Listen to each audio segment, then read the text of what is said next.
Bom, deixa eu te agradecer pelo atender o convite, tá?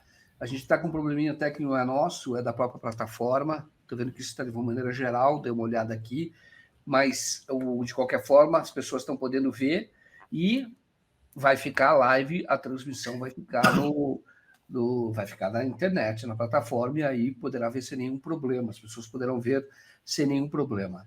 Eu que agradeço ao seu convite, Joaquim, a oportunidade de estar sempre contribuindo com você, com 247, com essa luta democrática que está tão perto de obter uma vitória democrática extraordinária, né?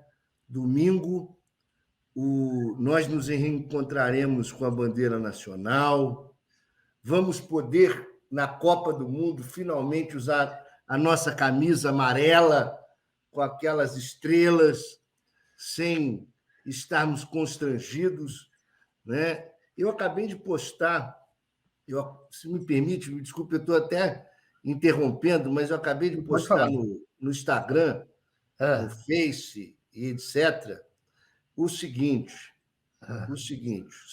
texto, uma foto minha com Lula, e dizendo o seguinte: momento de fechar essa eleição no domingo, um momento histórico no qual o país retorna ao curso da democracia social verdadeira, e que um homem perseguido, preso, que perdeu a mulher, o irmão, o neto, companheiros, que sofreu de tudo, volta a se reeleger porque não perdeu a fé na democracia, no direito, no Brasil.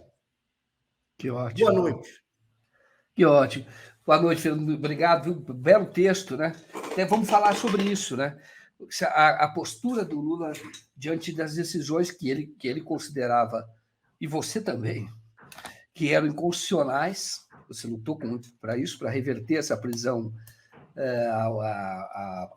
restabelecer o princípio da presunção de inocência no Brasil, o princípio constitucional, mas mesmo assim ele se apresentou, em nenhum momento violou a regra do jogo e está aí em condição de ser presidente. Pergunto para você, começando a nossa conversa hoje, que é uma área que é a tua área, você que atua no Supremo Tribunal Federal, então teve agora a manifestação de vários ex-presidentes do Supremo, de apoio ao Lula, explícito. Eu realmente não tinha visto isso. Então, desde o Joaquim Barbosa, o ministro Reis Veloso, né? O ministro Carlos Veloso, o ministro Celso de Mello, o ministro Aires Brito, Celso de Mello. Então, todos eles se manifestando, apoiando, declarando o voto no Lula. Isso, para mim, me parece inédito. Agora, eu queria ouvir você sobre isso e qual é o valor, o peso simbólico que isso tem, e também de captação de votos de um setor da sociedade que acompanha muito o judiciário. Olha, eu acho que o peso simbólico é gigantesco. Na verdade, primeiro, por mais que em muitos momentos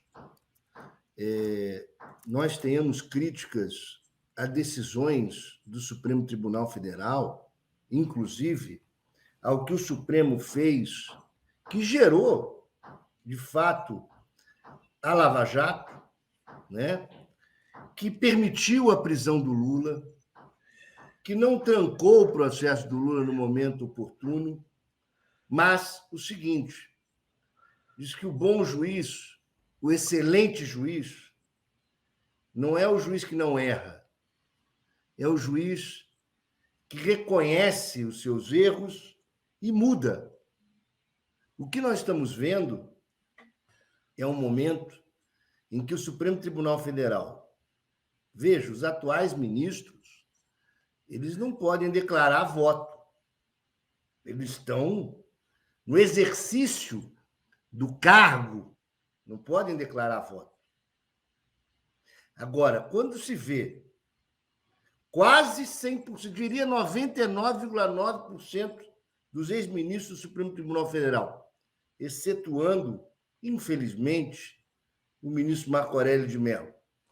Infelizmente, né? Saiu, na verdade, mal do Supremo Tribunal Federal no final de sua carreira, Diria até que o ministro Marco Aurélio de Mello, com todo o respeito que tenho, ele cometeu o mesmo erro que está cometendo o mesmo erro que cometeu o René Eldotti, que foi advogado e preso político, e etc., e antes, no final da sua carreira, conseguiu se desviar daquele caminho democrático e, infelizmente, faleceu com essa nódoa, né?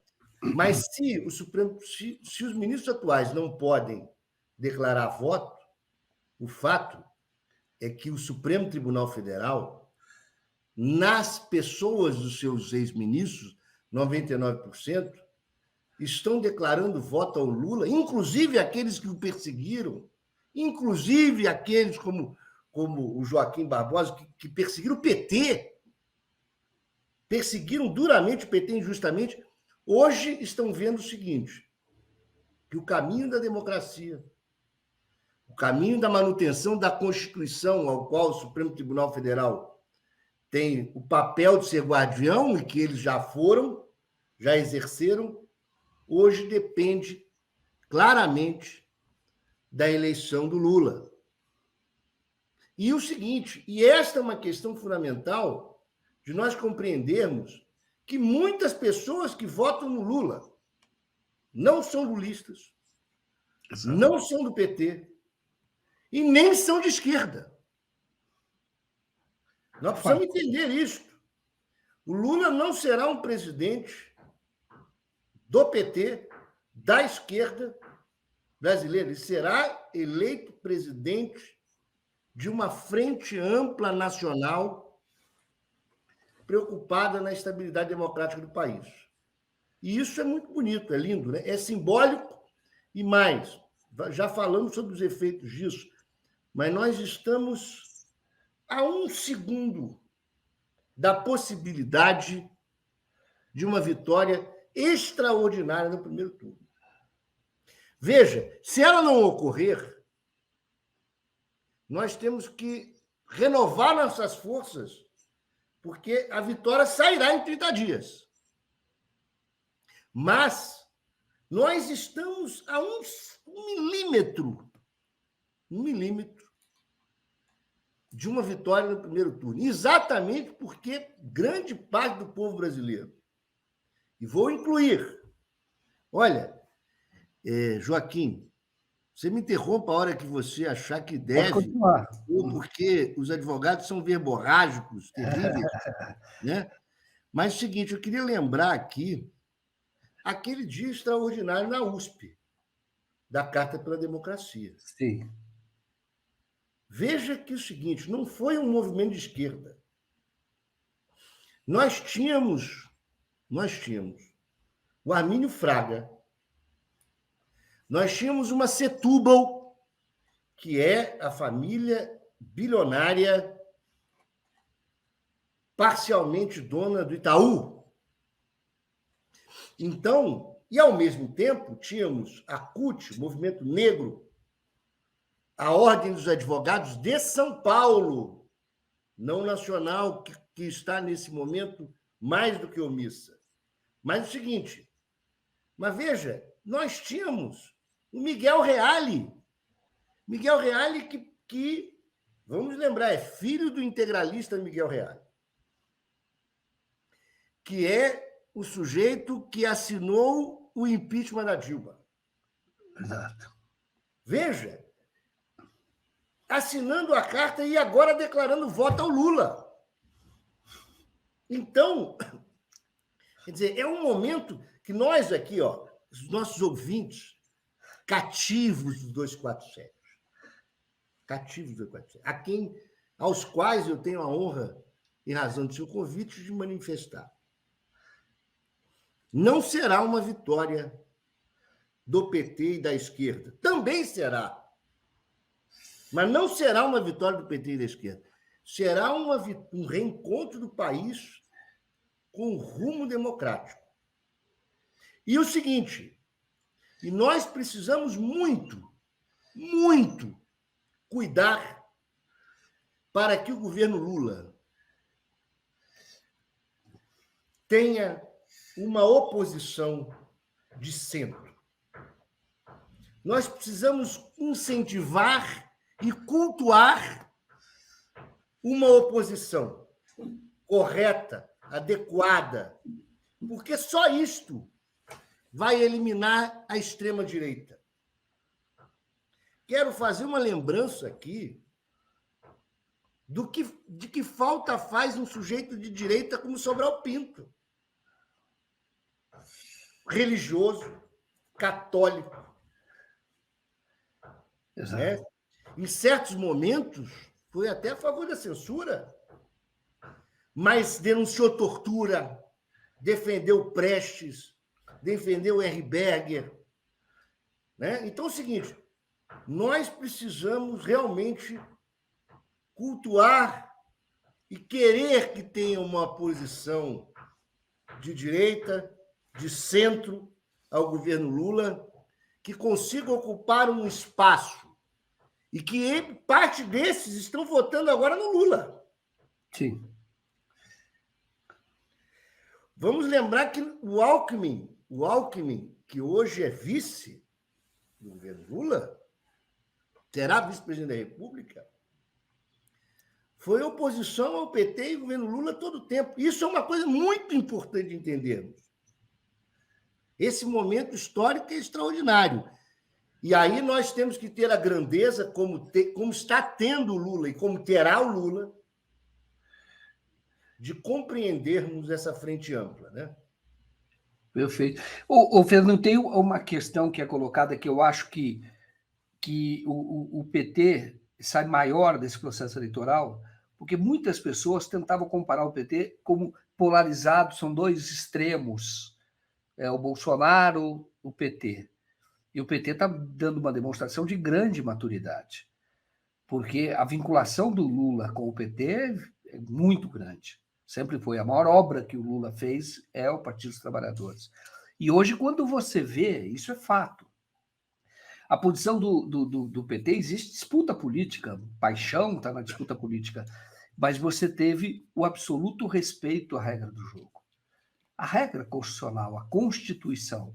Então, isso também dá um peso ao partido, que é o partido do Lula, que é um peso muito grande. Cresce também o Partido dos Trabalhadores e, com isso, ganha o Brasil. E estou dizendo que não é só agora, é todo o processo. Porque toda a manifestação que foi feita para a libertação do Lula foi tudo dentro da regra do jogo, sempre. Fizeram uma vigília, as pessoas escreviam, outros que não eram filiados ao PT, mas se posicionavam, é o seu caso, como jurista e muitos outros que estavam escrevendo, estavam participando de entrevistas e dizendo, olha, está errado o que está acontecendo. Eu quero dizer, em que pese a minha proximidade com o PT, a minha extrema proximidade com o Lula, eu não sou do PT. Sim. Não sou filiado ao PT, não sou do PT. Mas o seguinte, mas neste momento, como diz a linguagem popular, sou PT desde criancinha. Então, é isso que está acontecendo. E eu acho que tem uma oportunidade muito grande de fazer algumas transformações no país pela via institucional, pela via do Congresso, por mudanças, por recuperação do Brasil. Porque o que mostrou também, Fernando, agora eu vou entrar no outro assunto. O que está mostrando ao mundo, que a gente está vendo, observando agora, é que o Brasil é um país grande demais. O fato do Bolsonaro hoje causar essa repugnância no mundo é porque tem uma repercussão muito grande do que acontece no Brasil. Então tem uma oportunidade do Brasil se colocar efetivamente como esse país grande que é, esse país importante que é, porque o Bolsonaro chamou atenção para isso. As pessoas olharam e falaram, puxa, mas o Brasil não pode ter um cara desse presidindo. Não pode ter. Então, me parece que o Brasil também, hoje, mesmo com a desgraça que foi o Bolsonaro, chamou atenção para a importância do Brasil. O Brasil não pode ficar nas mãos de uma pessoa dessa extrema-direita que empoderou a ignorância no Brasil. Mas o seguinte, veja, eu convido a quem quiser procurar, deve estar no site do Instituto Lula, o livro que o Stucker, o fotógrafo, lançou sobre a política internacional do governo Lula. É impressionante o tamanho, né, e a grandeza da política internacional do governo Lula. Então, ao mesmo tempo que houve uma repugnância internacional ao Bolsonaro, né, isso também decorre. Ó, recebi o seu livro, olha aí, ó. Hein? Também decorre da grandeza que teve o país no governo Lula e da diminuição absurda do governo Bolsonaro. E aí o seguinte, veja, que coisa extraordinária. O nosso país ele tem uma importância mundial muito grande. Primeiro, geopoliticamente, falando aí do geopolítica internacional, geopoliticamente é o maior país da América Latina, maior país da América Latina, de uma importância gigante, né? Para onde o Brasil vai, a América Latina sempre vai. Nesse caso, nós até estamos vivendo um momento até o contrário, um pouco, porque vimos a esquerda voltar a ganhar na América Latina quase inteira e o Brasil voltando agora ao rumo. Mas o fato é que o Brasil tem uma importância estratégica fundamental. E veja que o perigo que é o que está acontecendo na Itália agora, com a extrema-direita fascista chegando ao poder através de uma mulher, que nós temos que ter um cuidado danado sobre a ideia de que só a questão de gênero ou a questão da cor racial ela se faz fundante na democracia. Estou dizendo o seguinte: nós temos que combater o racismo, nós temos que fazer com que cada dia mais as mulheres ocupem espaço na política, mas nós não podemos colocar na raça e no sexo a qualidade como se ela estivesse absolutamente separada de outras qualidades fundamentais que a ideológica. Então, você veja, olha, Joaquim, veja o seguinte, me parece, por exemplo, que na Igreja Católica estão preparando um ataque da extrema-direita da Igreja Católica na tentativa de sucessão do padre Francisco, no caso, na eventualidade do seu falecimento, por um arcebispo negro de extrema-direita da África do Sul. Então, veja, por ser negro, era o pressuposto, se pressupõe, ser humano. Né? Naturalmente, também quando você vê uma mulher, pressupõe que seja humana, compreensiva, e em muitos momentos nós temos esse choque. Né? Então, voltando à questão do Brasil, me desculpe a minha digressão, mas o seguinte, o Brasil, de uma importância geopolítica internacional fundamental, e o governo Lula recoloca e recolocará o Brasil nisso. Inclusive, eu estava, como ouvinte, vendo aqui os debates anteriores sobre a questão dos Estados Unidos reconhecer, etc. e tal, né? A eleição do Lula. Uhum. E esse debate lembrar o seguinte: os Estados Unidos, sim, ajudou e controlou a Operação Lava Jato para prender injustamente o Lula. Está no seu livro isso. Isso. Fala sobre isso. No entanto, aliás, grande filme que você fez agora recente, hein? Obrigado. Extraordinário. Seu trabalho, como sempre, extraordinário. Obrigado, senhor. Mas o seguinte, mas hoje, depois que o presidente Bolsonaro foi encontrar o Putin e dar apoio ao Putin, os Estados Unidos têm o Lula um mal menor. Então, da mesma maneira com que nós temos várias pessoas que não são de esquerda e votam no Lula porque compreendem que o Bolsonaro é inaceitável, chegou ao nível de inaceitável, sempre foi, mas agora se compreende, os Estados Unidos estão com essa mesma visão. Olha, vamos resolver o nosso problema com o Lula e tentar controlar o país e bombardear o governo Lula depois ele eleito.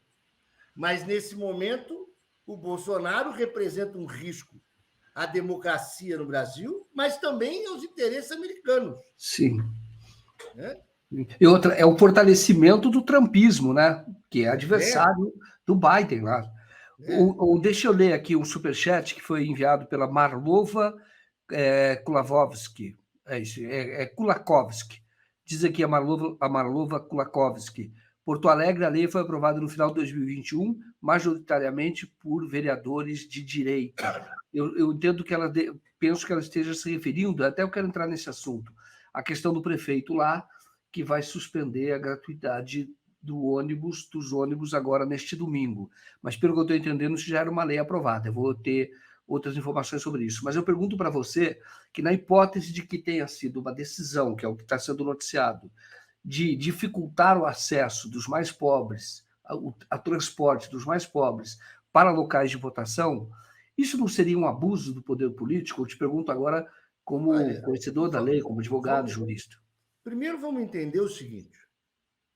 O transporte público, metrô, ônibus, né, em que pese as empresas privadas, elas são concessionárias de um serviço público. Sim. Portanto, o seguinte, evidente que no dia da eleição ele é necessário, para garantir a liberdade de ir e vir, a que o Estado brasileiro obrigue a todas as empresas concessionárias a não cobrar o transporte.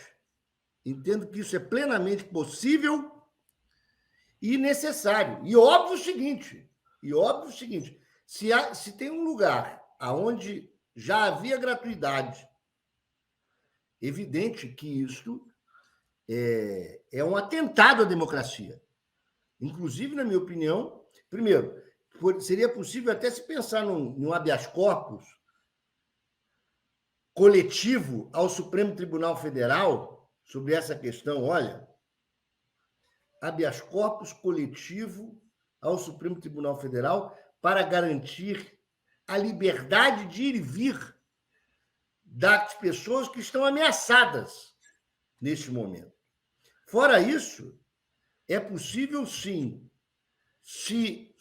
eu vou aqui sair da minha tela, olhar a minha tela em outro.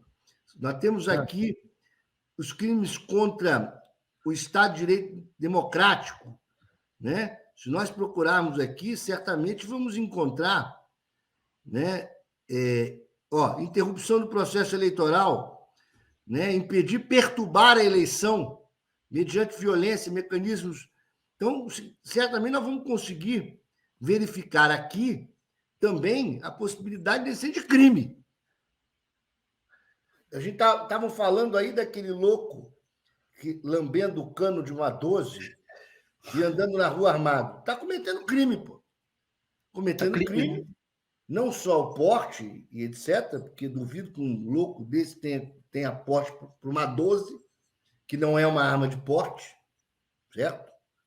Ele não tá andando numa fazenda para caçar, né? Está andando em São Paulo, e propagando a violência contra o Estado de Direito Democrático. Nós já discutimos aqui determinadas falhas dessa lei, que criam brechas, mas plenamente possível aplicá-la num caso como esse. E também nesta questão relacionada a este abuso, sim, do direito de poder econômico e político em relação à tentativa de impedir as pessoas de votarem. Fernando, só para ler a notícia aqui, na verdade é pela primeira vez desde 95, Porto Alegre não terá passe livre no sistema de ônibus em dia de eleição. Portanto, isso era uma praxe lá, que no dia de eleição os ônibus eram de graça. Isso já fazia parte da regra da concessão. Agora, o benefício previsto anos anteriores para facilitar o voto nos domingos eleitorais na capital do Rio Grande do Sul foi um dos que caíram em uma revisão da lei municipal que rege as gratuidades no transporte público ocorrida em dezembro do ano passado. Então, foi em dezembro eles votaram essa lei que acabou. E o que se esperava é que a prefeitura não aplicasse agora, mas ela mantém a intenção de, sim, não ter a gratuidade. Então, foi a lei da própria prefeitura e foi aprovado na época por 20 votos a 13. O prefeito de lá é o Sebastião Melo, que se elegeu com um discurso bolsonarista, com apoio de Jair Bolsonaro, na época, numa disputa com a Manuela Dávila. Mas eu faço uma provocação aqui aos juristas que nos escutam, da possibilidade, como eu falei, de um habeas corpus coletivo no Supremo Tribunal Federal. Né? Porque é plenamente possível dizer que isto ofende a liberdade de ir e vir num dia de eleição. Perfeito. Fernando, muito bom. Fernando, agora eu vou perguntar a você pelo seguinte: você já começou a responder sobre isso, sobre o que será o governo Lula.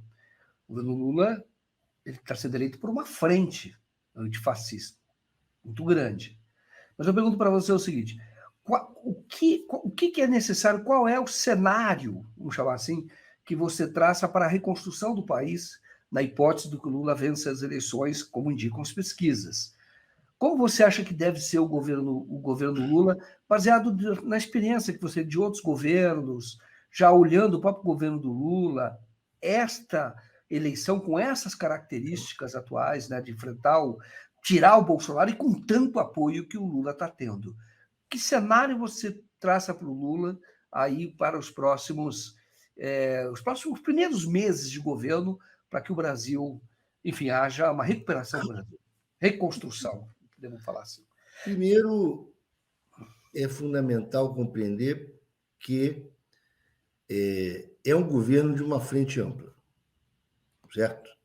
Mas determinadas questões me parecem que já é evidente para uma frente mais ampla brasileira.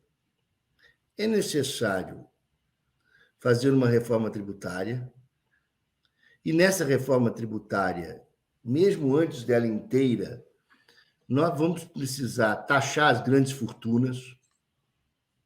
Não é possível se permitir a continuidade de determinadas anormalidades que se mantiveram, inclusive, durante o governo Lula, governo PT, governo Dilma, fora outros, como o exemplo de que a isenção absoluta de imposto em distribuição de dividendos, que funciona de maneira muito positiva em empresas menores, né? Mas que não é possível se permitir com que isso prossiga em relação a bancos e empresas bilionárias. Porque você tem... As pessoas, muitos não sabem que quando um dono, os sócios de bancos, Itaú, Bradesco, né, etc., recebem bilhões, pagam zero de imposto. Como é que é? Eu não entendi. Pode repetir? Zero de imposto? Paga zero de imposto. Quando um dono de um banco recebe bilhão de lucro do banco, paga zero de imposto. E é óbvio que isso não pode persistir. E o seguinte, e nós temos pessoas no Brasil, e nós não estamos aqui fazendo um discurso contra a riqueza ou contra o mundo empresarial, mas o fato é o seguinte, nós temos pessoas com 1 bilhão, 2 bilhões, 8 bilhões, 10 bilhões, 100 bilhões de patrimônio pessoal. Veja, não há nenhum ser humano que vá conseguir gastar bilhão ou vai se locupletar. É o seguinte, é uma coisa meio de tio Patinhas. Portanto, é o seguinte, é necessário, além do imposto de renda, que é o que a pessoa ganha no ano, se ter imposto sobre esses patrimônios bilionários. E por que isso? Porque nós somos contra a riqueza? Não. É porque não é possível se permitir com que, enquanto uns têm bilhões, 33 milhões de pessoas estão passando fome. Mas veja, os 33 milhões de pessoas passando fome, extrema pobreza, isso é inaceitável. Mas não é só isso. Nós precisamos estruturar definitivamente um sistema educacional no Brasil, muito além. Joaquim, vamos colocar o seguinte: dizer que o PT é de extrema esquerda chega a ser um desrespeito a figuras históricas como Luiz Carlos Prestes, ao qual eu tive a honra, quando eu tinha cabelo, né, de conviver. Então, eu diria que o PT se posiciona mais como uma centro-esquerda. É verdade. E o seguinte, e o governo Lula, que foi um grande governo para o povo, porque o povo conseguiu comer picanha, comprar geladeira, comprar fogão, né? Pela primeira vez viajar de avião para ir ver a mãe no Nordeste. Então, que é algo que vai se repetir, mesmo com todas as dificuldades econômicas nesse governo, não no primeiro momento, mas vai se repetir. Mas nós queremos muito mais do que o governo anterior do Lula fez. E ele já fez bastante, porque aquilo que o pobre teve foi o mínimo, uma migalha, porque nenhum governo fez isso. Aliás, o governo Bolsonaro é tão terrível, tão desumano, que nem a migalha deu. Obrigado. O Fernando estava falando de impostos, eu vi aqui a tabela. Hoje, o banqueiro que recebe bilhões paga zero de imposto. Quem ganha hoje acima de R$ 1.903, R$ 1.903 já paga 7,5% de impostos. Porra. Então, é muito injusto, né? Isso é injusto, absolutamente injusto. Né? Então, assim, nós precisamos realmente fazer com que o banqueiro que recebe bilhões e os bilionários paguem impostos para que a gente possa montar, finalmente, uma estrutura para que realmente tenhamos o país que o povo brasileiro merece. Escola em tempo integral. Veja, muito além do que o governo anterior do Lula fez, porque no governo do Lula, muitos foram para a universidade, mas muitos foram para a universidade privada. Nós precisamos fazer a universidade pública do tamanho que ela merece. Perfeito. Fernando, deixa eu fazer uma pergunta agora que é da tua área, Antes de contar para vocês que o Fernando, uma atuação dele, do Janin, da Valesca, foram atacados, na verdade, pelo René Ariel Dotti, um grande jurista que, no final da vida, estava recebendo recursos da Petrobras para defender o Sérgio Moro. Foi isso que aconteceu. Fato. Infelizmente. Recebia recursos da Petrobras para defender o Sérgio Moro. E atacou, o Fernando atacou também o Zanin, a Valesca. E o Batóquio. Com isso, houve um movimento de desagravo. O Batóquio também. Houve um desagravo dos advogados e ali nasceu assim o Grupo Prerrogativas, formalizou a criação desse grupo. Foi a partir dali, um desagravo aqui no restaurante de São Paulo, porque foi algo muito agressivo numa época em que o Sérgio Moro era um grande herói nacional. Os advogados tiveram coragem de se reunir e falaram: precisamos resgatar a Constituição, vamos desagravar os nossos colegas e vamos resgatar a Constituição. Então, o exemplo dele, a experiência dela, a experiência dolorosa que houve, porque isso foi transmitido ali pela internet, vídeo, etc., esse ataque do René Arialdotti. Faleceu, mas era considerado um decano, livros de direito penal, né, na área criminal. Então, isso. Enfim. Mas gerou prerrogativas. Então, o Fernando faz parte desse time que ajudou a resgatar a Constituição. E a primeira vitória deles foi a luta pelo resgate do princípio constitucional da presunção de inocência, que foi o que colocou o Lula em liberdade, imediatamente. E da atuação, que eu gostaria de fazer uma homenagem ao Lênio Streck, que faz parte do grupo, mas que é um grande músico, que foi um sujeito extraordinário na soltura do Lula. Ótimo. E aí, o que eu pergunto para você é o seguinte: você conta no teu livro, aliás, excelente livro, viu? O Geopolítica da Intervenção, você conta os meandros de tudo que ocorreu lá, de como o processo foi construído para ter condenações. E você conta de como houve violação. E você disse numa entrevista também, que, na verdade, a questão da competência, você falou para mim muito tempo antes. O Supremo vai ter que julgar um dia a questão da competência, porque o Curitiba não é competente para isso. Só que eles nunca julgam, eles não enfrentam. Chega ali, morre o assunto e não enfrentam. Quando enfrentaram, decidiram e o resultado nós sabemos qual é.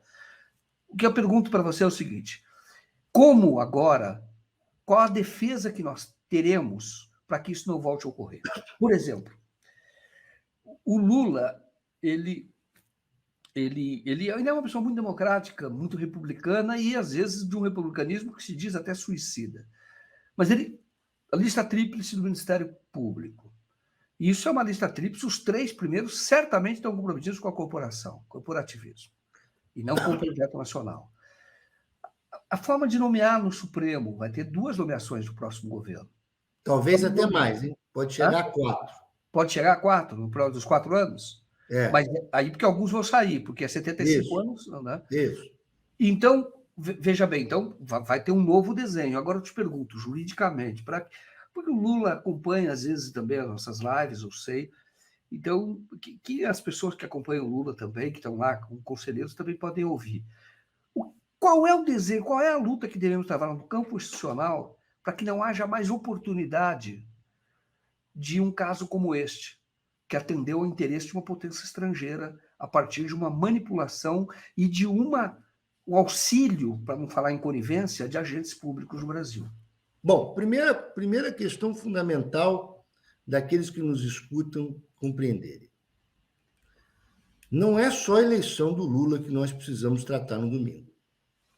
Nós precisamos eleger um Congresso Nacional, deputados federais, vinculados a essa frente ampla, que possibilite não só a governabilidade, mas as reformas, tanto tributária, administrativa, etc., mas também enfrentarmos a estrutura legal que causou essa distorção. Sim. Então, olhem muito bem, aqueles que nos escutam, para não votarem só Lula e, de repente, votarem num deputado federal ligado à extrema-direita. Então, diante disso, quero dizer o seguinte: ontem, por exemplo, eu estava em um encontro aqui em São Paulo. Nós temos que nos encontrar aqui em São Paulo, doutor Joaquim. Sim. Em breve estaremos aqui juntos, né? Mas é o seguinte, estava aqui em São Paulo, estou em São Paulo agora, no encontro do Paulo Teixeira, que já teve 4 mandatos e está o Paulo Teixeira candidato pelo PT à 5ª reeleição. Então, é o seguinte, o Paulo estava, por exemplo, colocando exatamente a necessidade, neste momento, de nós enfrentarmos no Legislativo a modificação da legislação, inclusive aquelas que foram aprovadas erroneamente durante o governo PT.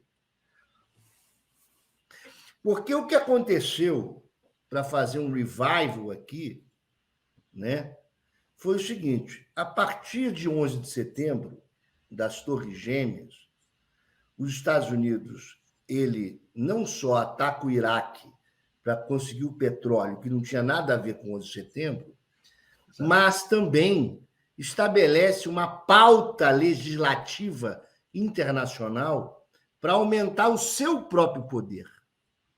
E nesta pauta legislativa internacional, ele traz legislações que distorcem a nossa, como organização criminosa, e dentro da concepção de organização criminosa, nós já tínhamos quadrilha. Ele traz uma concepção de organização criminosa que está toda vinculada à ideia de terrorismo, mas que, como o telegrama do projeto Pontes, né, da Embaixada Americana no Brasil para os Estados Unidos, dizia, olha, para nós resolvermos aqui o problema do nosso controle no Brasil, a pauta que pega não é terrorismo, é corrupção, né? Entender como é que faz o controle disso, e aí vai lá no livro Geopolítica, a questão do DEA, Lei de Segurança Nacional. Bom, nessa introdução dessa pauta é que veio a organização criminosa, a delação premiada, né? E toda a estrutura erroneamente aprovada que foi levar o Lula para a cadeia. Quero dizer mais, nós precisamos ter a coragem de, por exemplo, enfrentar a questão da ficha limpa.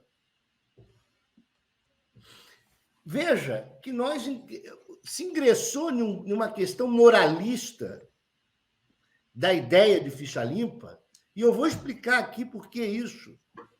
Não é porque nós somos a favor de que pessoas condenadas por corrupção ou por qualquer outro tipo de crime possam se candidatar. Não é isto.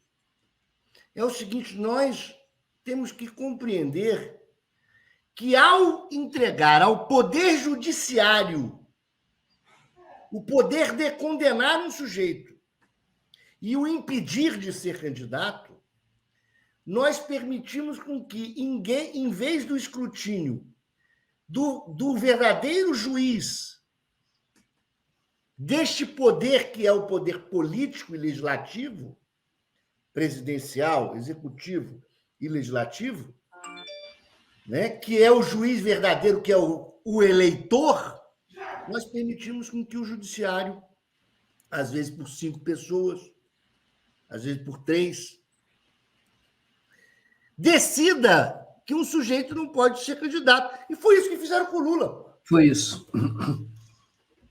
O Lula foi preso, condenado e impedido de ser candidato. Muito bem. Então, é o seguinte, a questão é, o Gilmar Mendes, por exemplo, criticou muito nesses votos que ele fez essas estruturas de poderes políticos dentro do Judiciário e do Ministério Público. Nós temos que, então, enfrentar claramente esse tipo de legislação. Óbvio que a Globo virá contra, os moralistas virão contra, mas nós precisamos enfrentar o seguinte, nós não podemos deixar ao Poder Judiciário o direito de impedir com que o sujeito seja candidato. Se ele for condenado como ladrão, se ele for condenado como corrupto, se ele for condenado por qualquer crime, por mais bárbaro que seja, ele tem que ter, não é ele tem que ter o direito de ser candidato, o povo tem que ter o direito de condená-lo a não votar. Ou o povo tem que dizer, eu não confio nessa decisão do Poder Judiciário e o elejo. Isso é preciso ser enfrentado. Veja, então, essas modificações que o Paulo Teixeira estava ontem abordando, nós precisamos conseguir, para pensarmos no país, para reformarmos o Poder Judiciário, para reformarmos o Ministério Público, que a questão vai muito além da lista tríplice. A lista tríplice é um problema criado por uma questão corporativa, uma Isso. ideia corporativa, né?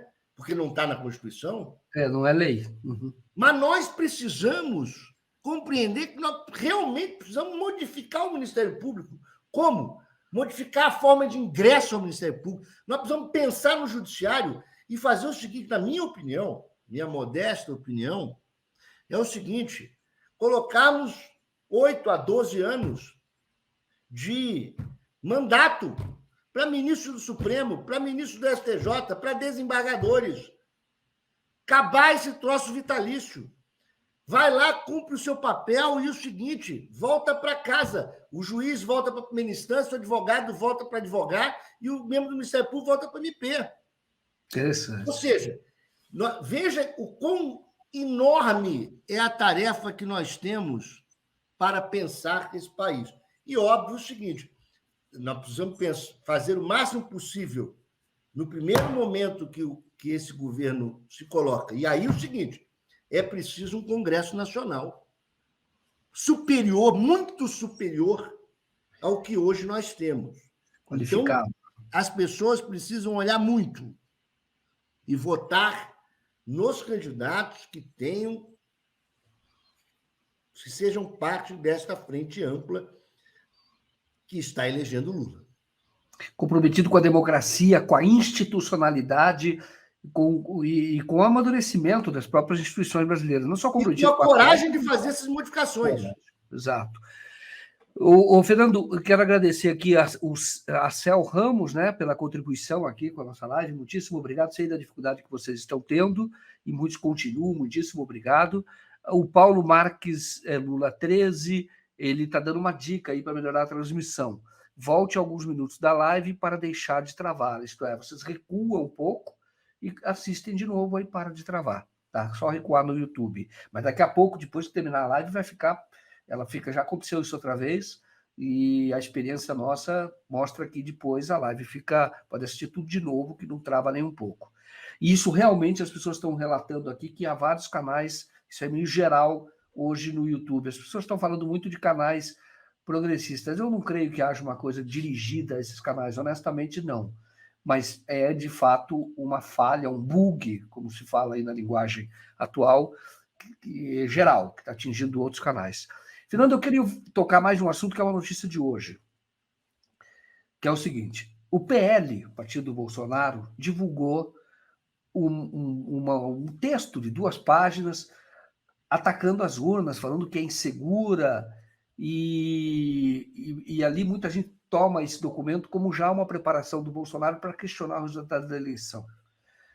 Bom, agora à noite, início da noite, o TSE, Alexandre de Moraes, já fez uma nota dizendo que o documento é mentiroso, aponta as mentiras e já pede providência no sentido de investigar. O próprio documento vai para o inquérito das fake news, porque é um ataque infundado, sem provas, ao sistema eleitoral.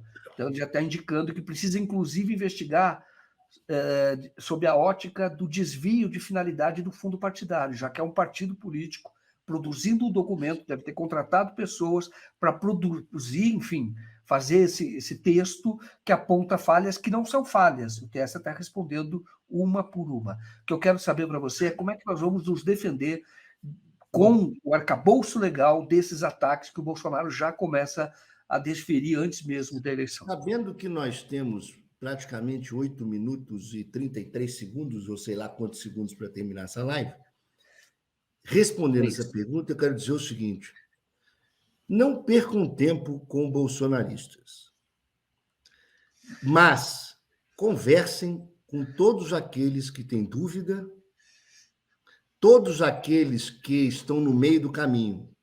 Eu ontem, por exemplo, virei um voto de um taxista que estava dizendo: vou votar no Bolsonaro. Quando eu desci do táxi, lá no Paulo Teixeira, ele disse que ia votar no Lula.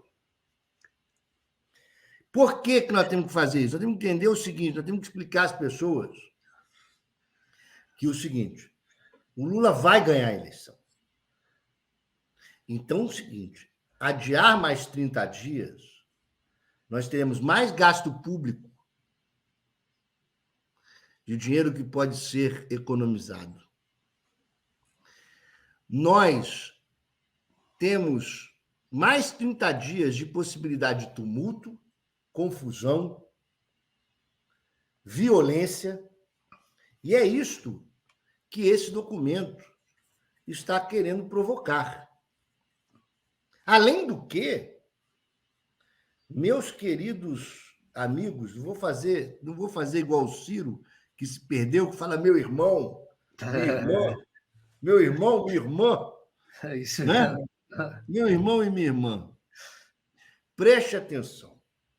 Você que não aguenta mais o Bolsonaro, você que não suporta, porque sabe que ele é responsável pelo homicídio de inúmeros brasileiros pela Covid, que ele é responsável por 33 milhões de pessoas passando fome, que ele é responsável pela dor, pelo medo que essas pessoas estão vivendo agora, e responsável pelas consequências humanas das crianças que estão passando fome.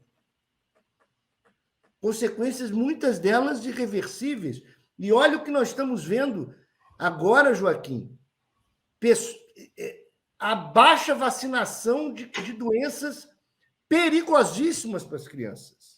Vemos aqui, já consequência dessa campanha anti-vacinação do Bolsonaro em relação à Covid. Exatamente. Então, vocês que estão nos escutando, meu irmão e minha irmã,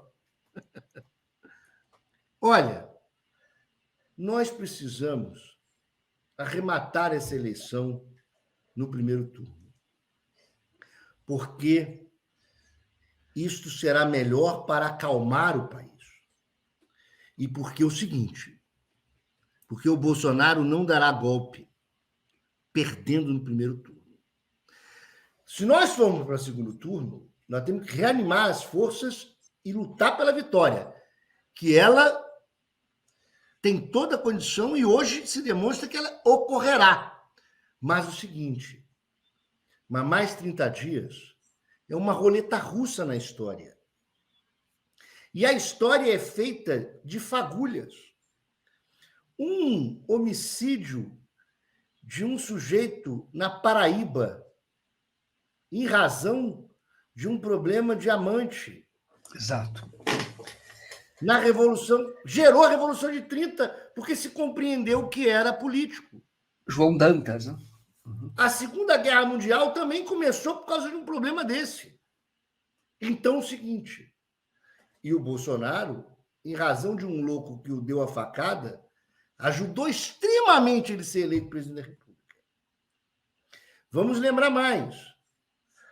O que tentou fazer o regime militar com o Rio Centro, colocando uma bomba que acabou matando um capitão, mas que era para matar jovens e para dizer que os comunistas o fizeram.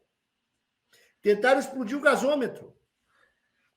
Então, nós temos agora 3 minutos e alguns segundos. Isso, para a gente encerrar. Isso mesmo. Mas muito bom, Fernando. Você acha, então, que mas é a resposta adequada? A resposta é adequada. Alexandre, é uma tentativa clara de se criar confusão. Não está gerando efeito na população brasileira, porque a população brasileira, a eleição está muito estável, mas a todos que nos escutem, precisamos de um esforço extraordinário para evitar esse ataque à democracia, que cada dia está ficando mais difícil de ocorrer. Mas, com a definição da eleição no primeiro turno do domingo, nós garantimos essa democracia. E aqueles que não gostam do Lula, e aqueles que não gostam do PT, serão muito bem-vindos na oposição a partir de segunda-feira. Uma oposição que não seja de extrema-direita, uma oposição legítima, que será saudável e bem-vinda. Nos ajudem a derrotar o extremismo. Muito bom, Fernando. Fernando, te passo a palavra para fazer o encerramento, então. te agradecendo mais uma vez por estar aqui conosco. Lembrando que essa live vai ficar aqui, aqui no nosso canal, e daqui a pouco você vai poder ver sem nenhum tipo de problema técnico, como houve, que foi um problema que não foi gerado por nós, isso é da própria plataforma do YouTube. Daqui a pouco ela está na íntegra, e aí vocês poderão ver sem travar.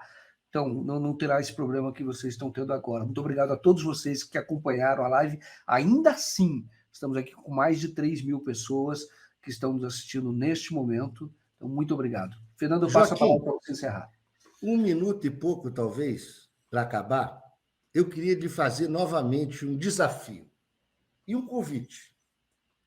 Para nós comemorarmos, se nós realmente conseguirmos essa coisa importantíssima que é ganhar no primeiro turno, próxima live que você me convidar com o Lula, presidente da República, eu queria fazer a live, eu e você, no mesmo ambiente, tomando um vinho e convidar a todos aí, que estão nos escutando, para tomarem um vinho junto conosco. Vamos marcar. Já vou ver na semana que vem, veja a tua agenda e a gente já programa isso para a semana que vem. Seria ótimo. Algum vinho aqui, você aí, vamos brindar. Não é isso. Nós no mesmo ambiente. Vamos pegar todos os debatedores que nós temos no 247 e fazer a live van, entendeu? Para nós discutirmos e brigar. Aliás, uma vez por mês, vocês podiam criar isso.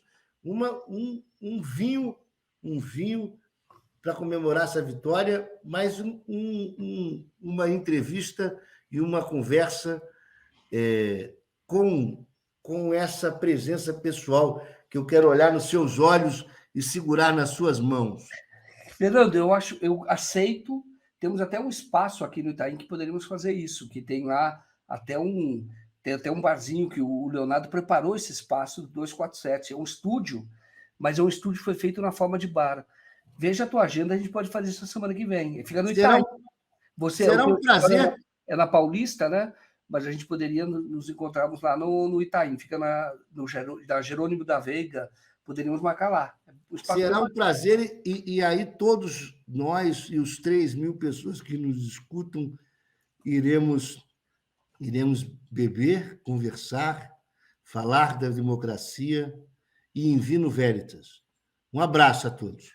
Um abraço. O Brasil merece. Muito obrigado, viu, Fernando? Obrigado mesmo. Nesse período aí de muita dificuldade, algumas coisas muito boas ocorreram, e uma delas foi conhecer você, conhecer o teu trabalho. Já conhecia de longe, nos aproximamos com entrevista, eu fazendo entrevista, então tem esse lado positivo. Nós também nos aproximamos. Os democratas se aproximaram. Isso foi muito importante. As recíprocas são verdadeiras. Obrigado, até mais, viu? Até mais.